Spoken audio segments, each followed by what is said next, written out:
Hey, what's up guys? My name is Victor and welcome to my YouTube channel, which is all about helping people navigate their ascension process. In today's video, I want to address a concern that I see here and there, and that is a concern and the notion to watch out for false teachers.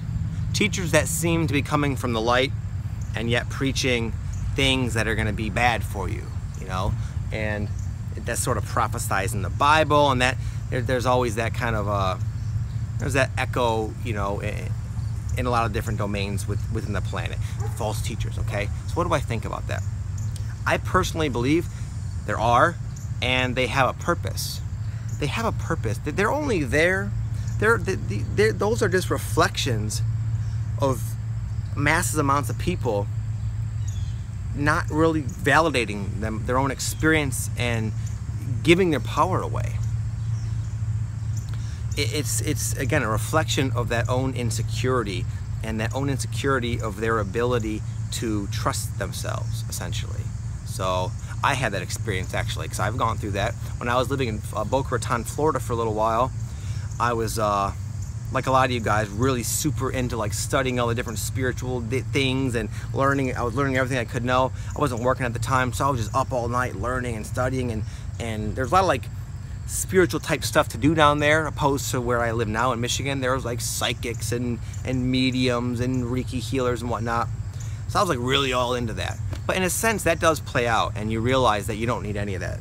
And it was at that point for me that I was just always looking out there for answers. What does this guy say? Oh, this guy, when are we going to send? This guy says on this date. Oh wow, what does Archangel Michael say now? I went through that, and it became counterproductive for me to always to stop again, to not validate my own experience. Eventually you come to a point where you don't need any of that.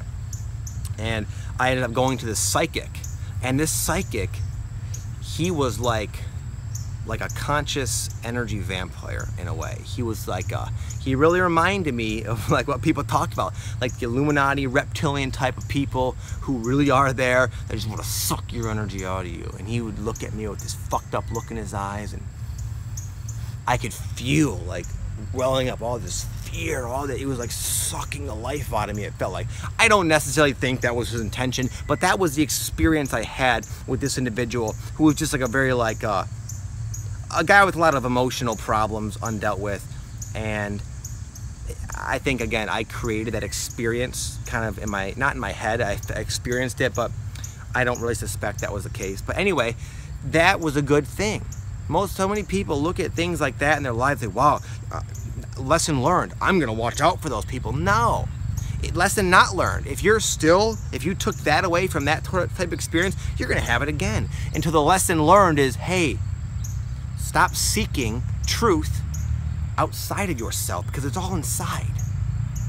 That was the lesson I learned. So are they out there? Ooh, yeah, so what? They won't affect you if you don't really need them to, and if you need them to, then they're going to assist you. They're going to help you come in more to your own power. And here's a fact, guys. The light workers, divinity, it can come in many shapes and sizes, many personalities. Okay? The more you really tap into that light within yourself, the more you'll start to see it in places you wouldn't expect. There's a lot of light workers out there that don't really know they're light workers. People in the mainstream.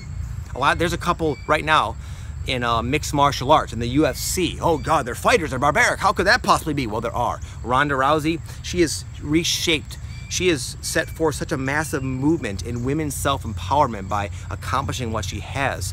And she has that light in her. Another guy, Conor McGregor, he's like a shit talker. He rubbed people the wrong way a lot, but he's got that divine, that like real confidence about him, and he is paving the way for how all the other fighters can become successful by just exhibiting some of the behaviors and doing some of the things he's done. That's in fighting. You'll see it again. You'll see it everywhere. I love watching fighting, so I referenced that. But again, don't always think a teacher needs to be like a, does he think this about this particular issue? Is he really all about helping the planet? Does he love animals? Does he do a lot of these teachers, real teachers, whether they're even claiming to be teachers or not, are not going to have those stereotypical spiritual qualities, because that's one of the things that those kind of people are here to show.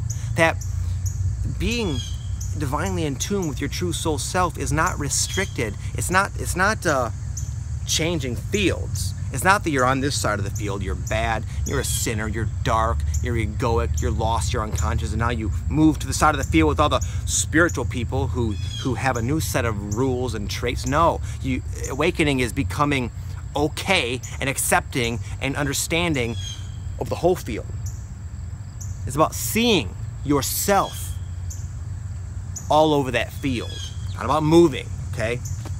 So hopefully that sort of that's my perspective on the matter. Take it or leave it, okay? Peace.